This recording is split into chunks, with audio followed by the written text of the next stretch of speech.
কাকার বিয়ার কথা কইতে কইতে পরে আমারই বিয়ার বয়স হয়ে গেল কা, তাও বিয়ে করে না।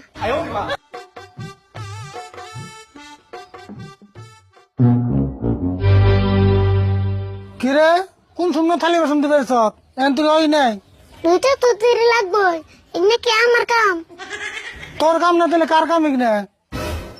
কে তুমি কি কিছু বুঝো না? তুমি কি দুধ খাও? কি করছ তুই? আমি আবার কি বুঝান লাগবো? এই যে মহিলা মানুষের কাম যে তোমার আর আমার করার নাগে, তোমার দেখে কি কিছুই মনে হয় না? ও হবাই বুঝলাম, তুই তোর মানে বিয়া করার কথা কইতেছ না? না, তোমার বিয়ে কথা কোনটা?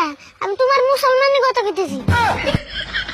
আপনি পড়াশোনা করছেন কতটুকু? অনেকটুকু। এই আইএ বিএ অনার্স মাস্টার সব পাশ করে ফেলেছি, কিন্তু মেট্রিকটা পাশ করতে পারিনি। বলেন কি, ম্যাট্রিক পাস ছাড়া আপনি অনার্স মাস্টার সব করছেন কিভাবে? আরে বাবা,